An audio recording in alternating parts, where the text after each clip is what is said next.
Hey, come catch this wave with the Fixx squad. The Fixx is in. I'm Mr. Soul, I'm tuning in. What you doing?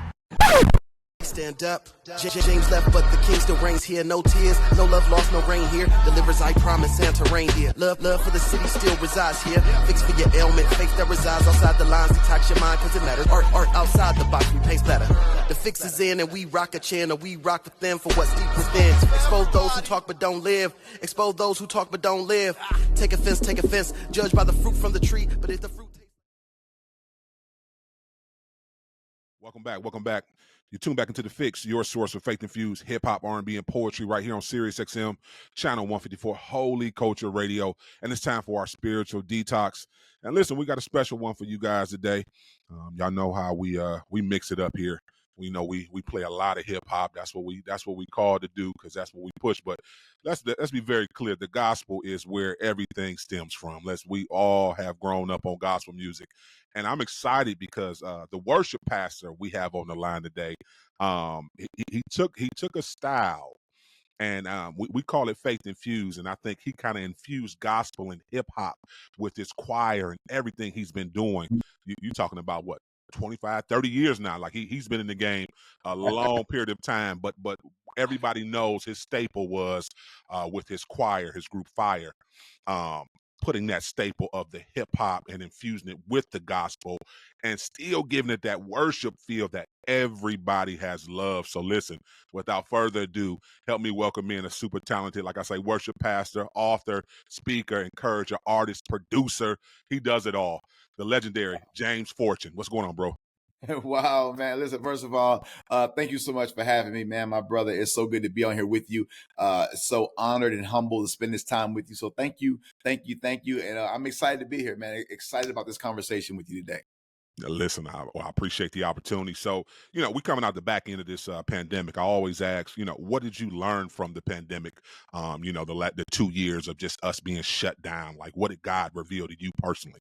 Yeah, one of the things he revealed is that we're not in control of anything. The moment that we think we got stuff under control, or the moment that we think we got it all figured out, any moment something can happen in our life and have us at the point to where, you know what, I'm just out here trusting God. We have to be able to trust him because we always realize that there's something greater than us that's really in control. And through this pandemic, something that I never saw coming, something I had never obviously been through in my life, but to see how it just really, really changed so much about worship and how we were able to worship and not being able to go to church. I never thought it'd be a time when we would have to be trying to create worship on Zoom and doing Zoom videos and can't be in person. But it really, really taught me a lot about being innovative and being able to not be stuck to a particular model, but being able to reach the masses in a number of different ways. It made us really stretch our creativity.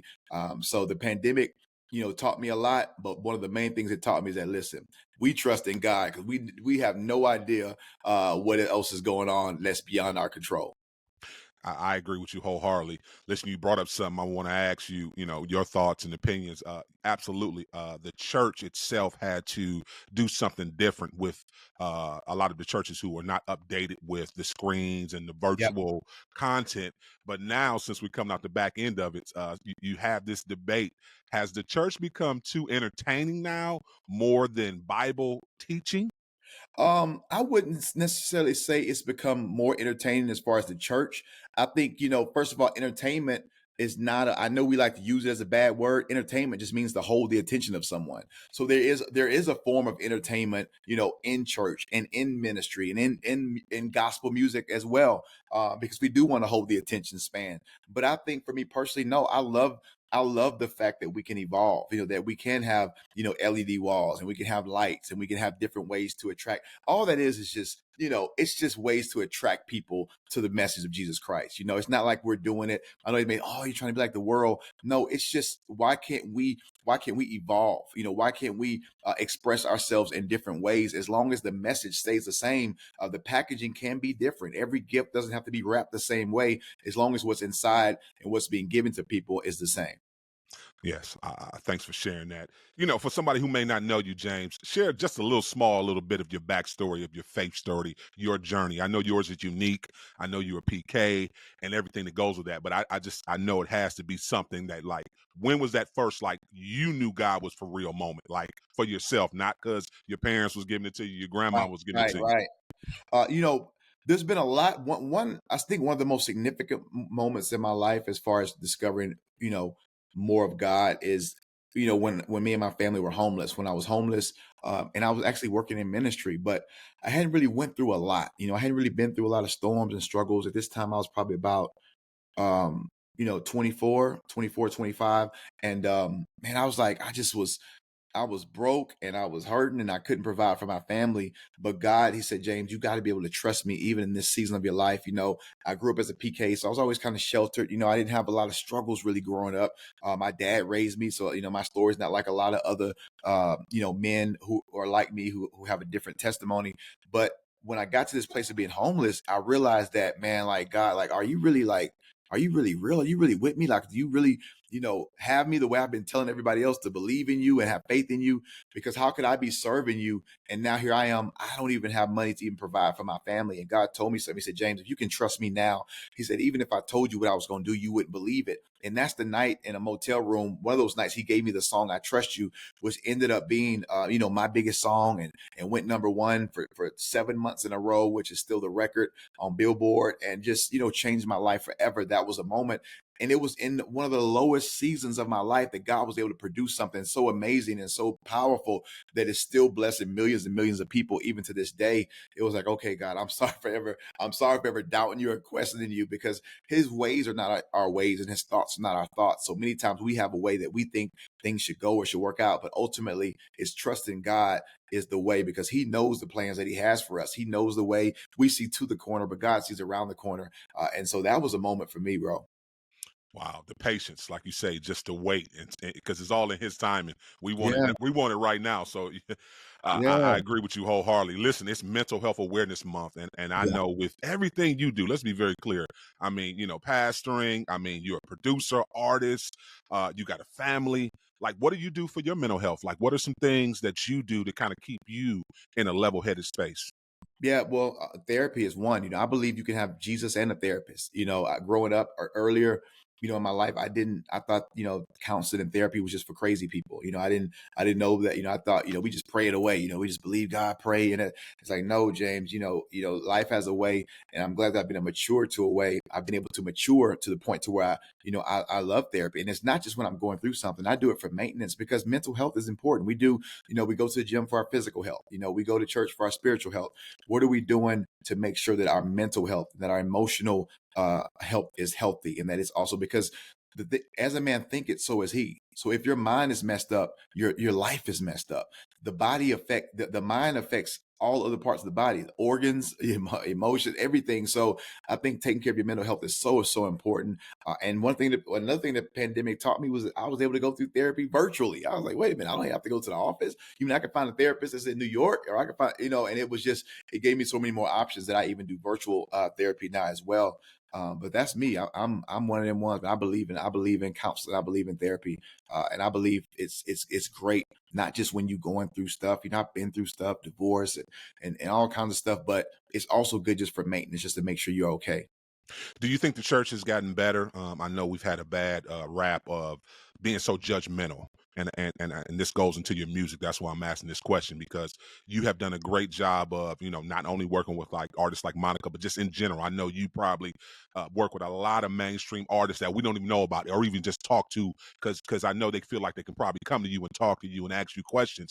Do you Yeah. feel the church has gotten better when you talk about the balance between judgment versus accountability, when you build relationships and disciple and be able to walk with people? Yeah, I do. I believe it's gotten better. It's it still can grow. But I do think it's gotten a lot better than it was at first. We do have partnerships, even when you look at, me and Monica and how we were, of course we did a song together, you know, over 10 years ago was our first one, but it was through relationship. Me and Monica are friends. And so doing that, I was able to get the message out, to people who may have never listened to James Fortune, but they listen to Monica. And so it was not so much crossing over as it was, taking the crossover. It's allowing, it's called borrowed influence. So Monica has a group of people that, she's in, influences. I have a group and we come together as a partnership, and we're able to, do greater works. We're able to do more together.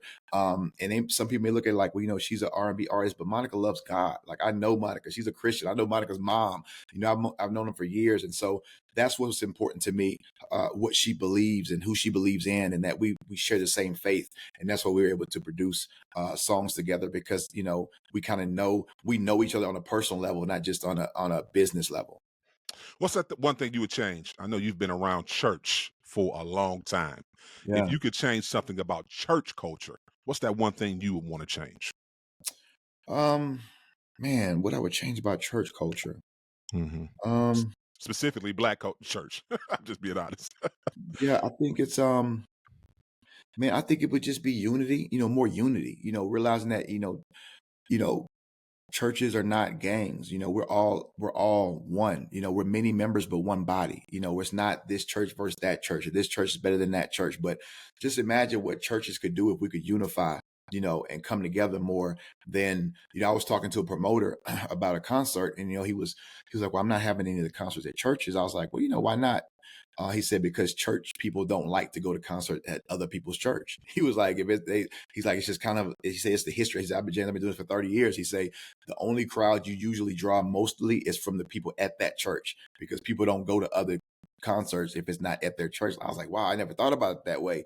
But it just goes to show like the lack of unity. But I think that would be one thing I would love to see pastors come together, because if pastors come together, they're going to bring church people together, and it's going to just be better for the kingdom.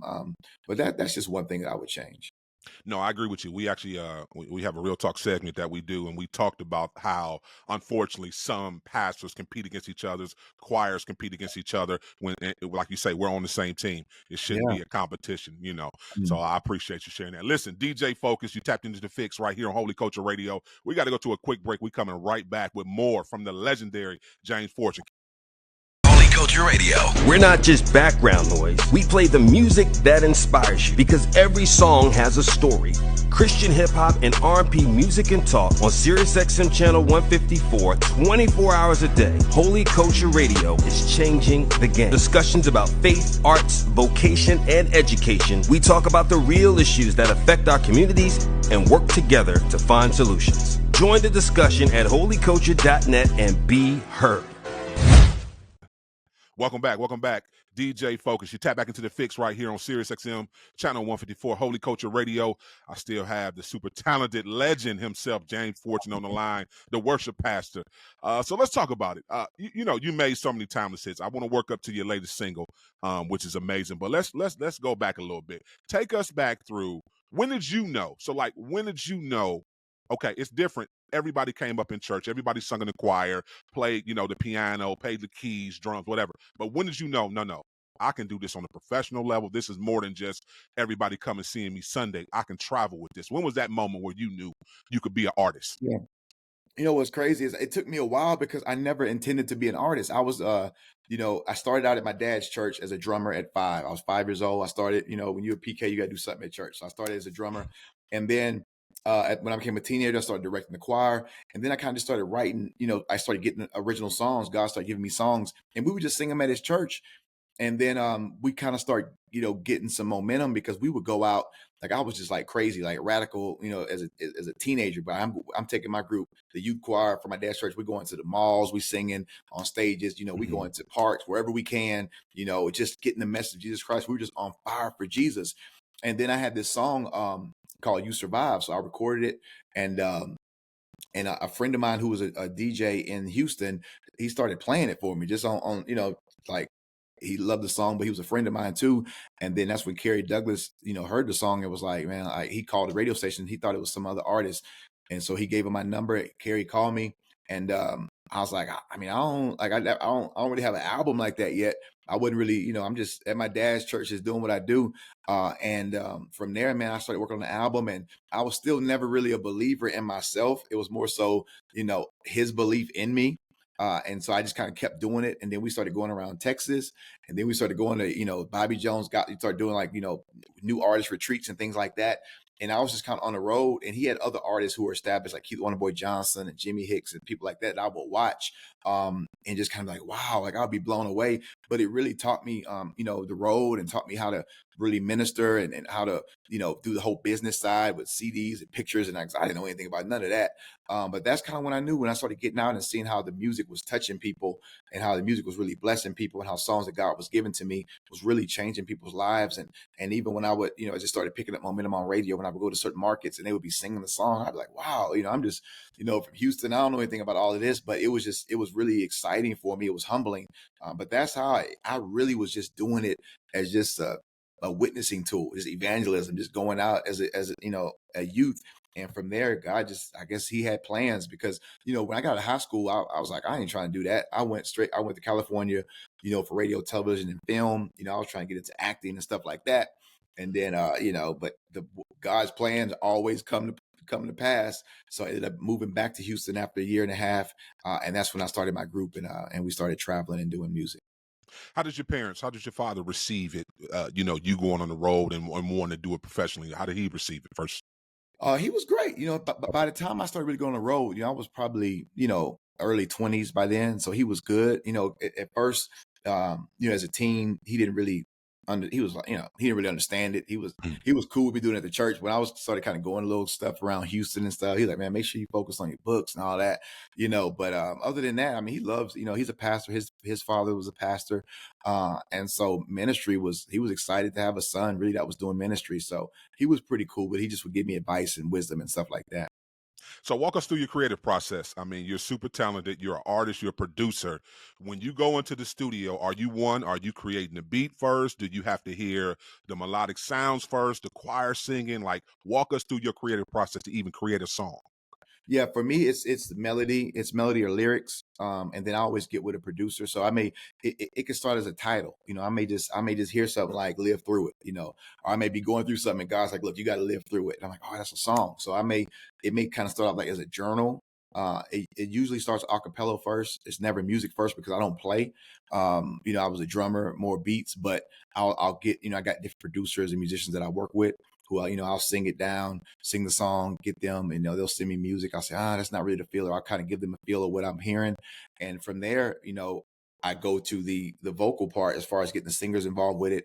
But the writing, man, it comes in different ways. It comes, rarely do I sit down and just write a song from the beginning. It's usually like I get an idea, it could be in the middle of the night, or it could be, while I'm on a plane, or when I'm just, I could be playing with the kids, and that's something, God will send something to me as an idea or a hook, or just hear like a melody in my head.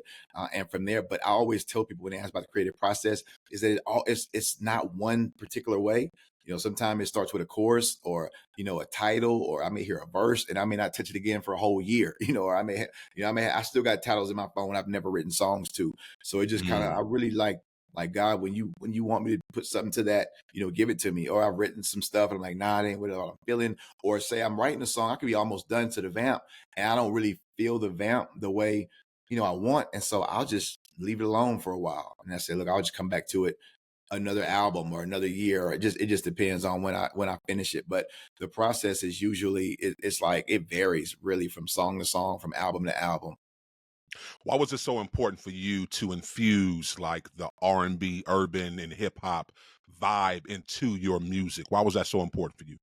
I think it wasn't important. It just kind of was who I am. I mean, I love 90s Okay. music. 90s music was big for me, being born in 77. So, the 90s was a great year. So, I was a big R&B fan. I loved R&B music. So I think it just kind of comes out, because it's who I am. I love all genres of music. I mean, I love hip hop. Like, it's just, I've always been I just love music. I love country music. So, for me, it wasn't even intentional. It was just kind of what spilled out of who I am. No, that makes sense, and I agree. I'm from the '90s era too as well. That the best era of hip hop and R&B ever. I know everybody always want to debate me. Don't message me. Don't be DMing me. It is what it is. It is what We it is. had the best decade of music. Yeah, Period. 90 to 2000 was the best decade of R&B and hip hop ever. I Some of the agree. greats. Yeah. So So walk us through the first track you did with Monica, with Fred Hammond, Hold On. How did you bring that together? That was a song I had written and actually recorded already. It was already done, and I had sung for her wedding with when she got married. So we'd already talked about. She had been telling me she wanted to do a song together. So I had sent her a few songs I was working on, and that one was getting ready for the Identity album. She was like, no, this the one, like this the one, like I would love to be a part of this one. So I was like, all right, cool. So where I had the girl singing that verse, I took that out. She sung that verse, and then when we finished it, she was like, I hear a guy singing on it. She's like, who you got in mind that could maybe? And I was like, well, I had just did a song with Fred Hammond, so he owed me a favor too. He was like, James, I had been on his album. He's like, whenever you got a song, let me know. So I was like, well, look, Mike, I got Fred. He wanted to do a song with me. He owes me a favor. So we sent it to Fred. He recorded his part on it. And it was just crazy. But this is the craziest part. Like, none of us were ever in the room together recording. I recorded the singers. Monica recorded in Atlanta. My stepdad actually ended up recording her. A legend, Daryl Simmons, from the Face Records, just tremendous lady. He recorded for me hers, and then Fred Hammond recorded his in Dallas. So we were never ever even in the same room together. Of course, when we did the music video, we shot that together. But the song itself, man, God kind of, like I said, I thought it was done. I was like, okay, this song is done. Monica heard it. She wanted to get on it. She finished it. She heard a guy, got Fred on it. And then the rest is history. We were nominated for a Grammy, and the song is still just being a blessing to a lot of people. Yeah, absolutely. It's still running numbers up right now to this day. So this latest one that you just released with Monica, Trusting God, I feel like was there a season in your life that you kind of wanted to express? Because it seems like this was like a personal track. Maybe I'm hearing it wrong, but I definitely want to hear the inspiration behind it. Yeah, definitely. I think it was like you said, it was everything. The pandemic, man, losing people, losing loved ones, like suddenly, seeing there's so many things in life happening, and thinking that I had it all figured out until I figured out, what, I don't have nothing figured out. I'm just out here trusting God. And so what happened was I wrote that one specifically with Monica in mind, because Monica had been telling me for a while, like, bro, it's time to do another song. So then, like, I put my last album out. She's like, look, if you do one more album without me, we're gonna have a problem. So I was working on this new one. That song was one. I was like, okay, this is the one. I got the message. I'm just out here trusting God. And as I was writing it, I kind of wrote it specifically for me and her to do together. But that was really inspiration. Like, we think we know, bro. Like, it's not like we don't. We really just out here trusting God. The Bible says that we walk by faith and not by sight. Without faith, it's impossible to please him. So to even try to act like I know what's going to happen, or, hey, I know how this is going to work out, I really don't. I'm just out here trusting God, believing everything that he promised me. And I'm just out here holding on. And so that was really the inspiration, not just so much seeing what I was dealing with the pandemic and everything that's been happening post-pandemic, but also what so many people around me were dealing with. I just wanted it to be a message that it not only encouraged me, but other people when they heard it as well. Listen, and that's how it comes out. So I appreciate you sharing that. Will we ever see maybe a joint venture with you and Monica, maybe doing a full project? Because I feel like you guys sound wonderful together. Y'all have a great connection, and every time you guys put a song out, everybody receives it. And I think we need more of these collaborations when you talk about gospel artists and mainstream artists coming together, because we know a majority, I would argue 90% of the mainstream artists, they still have gospel roots just like us. They come from church. They would love to express themselves like this. So is that something maybe you guys would talk about online? I wouldn't be surprised. I'll say that. But I think for the longest, people have been trying to get Monica to do a gospel record. And she's like, at some point she may do that. I probably could see me more. I would love to do a joint record with, but I could probably see me more like producing, a lot, like for her gospel album, or, a gospel project that she may want to do. Now, if, of course, if Monica wants to do one, if you were to ask me, being someone who's, who knows Monica pretty well, who's really good friends with Monica, I don't know if we would ever do a whole album together, but I could definitely see me being involved with a gospel project that she puts out at some point, which I do believe she's going to do. Oh, praise God. That's some good news to hear. We're going to be putting that on the prayer list. Pray for Monica, you listening. Please put that out, because, even Fantasia, has, teased us with songs here and there. I think she's another one that could do a full gospel album and stuff. Oh, yes. We know when Whitney Houston was alive, she did a whole full gospel project. Yes. So, I'm just excited for these mainstream artists to be able to share their faith and be more transparent in a full gospel project. So that's why I asked that question. What's next? What's next, Pastor? What Man, you got next? listen, I got something going, man. I'm really, really excited about this new project. And I can't wait till I can give you the information. I'm gonna be announcing on May 12th. Got a new song that's dropping, that's gonna be dropping at the end of next month. With another collaboration, man, that I wish I could tell you folks, but I'm gonna let you know. I'm gonna actually let you know before I announce it to the world. But I'm excited about it. Please, hey, listen, come on back. We yeah, ain't gotta act funny. Come on back. right. So just finishing up this album, man, and just getting that out, and looking at some touring, man. Also, we trying to do this James Fortune and Fire homecoming, the reunion, done probably later this year or at the beginning of next year. So other than that, man, serving in my church, I'm still a church boy at heart forever. So serving with Pastor Mike Jr. in Birmingham, Alabama at Rock City Church. Just doing that, man. We just got a new church, new building that we're getting ready to go into in a few weeks. So, man, life has been amazing. Of course, I got a lot of kids, but I got a 8-month-old now. So 8-month-old, 2-year-old, 5-year-old. So life is keeping me pretty busy between family, ministry, and everything that God's allowing me to do. And I'm just so grateful and blessed. Any books? You working on any books? God give me a Not any vision new on that. ones. Not any new ones. Okay. That the book that was a lot. It just took. I didn't realize how much work you have to put into doing a book. I've done music now for 19 years professionally, and it just feel like woo, like that book thing was new for me. So at any moment, focus. You never know what God's gonna tell me to do or what He's gonna make me do. So you could be ready for anything, but right now that's not anything that I have on my horizon. Okay. Last question, get you out of here. This is always a fun question I ask everybody. So you got to take fire out of the conversation. You can't use Monica either. If you could pick 2 artists to form a supergroup from any genre of music, dead or alive, what 2 artists you picking? To form a supergroup with me or just the 2 Yeah, artists? yeah. Oh yeah. You still the lead singer, producer, whatever you want to be. It's your group. Man, I would love to do. See, I gotta go with I'm gonna go with me, Pastor Mike, and man, that's a good one. I'm gonna go with me, Pastor Mike, and Zacardi Cortez. I'm gonna stick with my boy. That's just me, man. I gotta go with my people, man. Listen, I'm okay with you going with your people, and I hope we get this one going. Listen, I'm gonna go ahead and text Pastor Mike as soon as I get off the line with you. Pastor Mike, put this in. Zacardi gonna be with it. All y'all gotta do is text. Zacardi already with it. Yeah. Yeah, that would be amazing. Listen, we appreciate you rocking with us this morning. We appreciate your ministry. Keep doing what you're doing, King. It's very much needed. Can you tell the people how they can connect with you, follow you on all your social media platforms, and please introduce your latest single? Yes, focus. Absolutely. Y'all hit me up. Follow me on Instagram and Twitter. It's Mr. James Fortune. That's Mr. James Fortune. And on Facebook, it's the official James Fortune page. Also on TikTok, it's Mr. James Fortune. And my new single, Trusting God with Monica, is available everywhere. Listen, at the end of the day, we don't know exactly how God's going to do it. We are all just out here trusting God. Here's my brand new single with my boy Focus featuring Monica right here on the Fixx radio. I'm sorry, I messed up.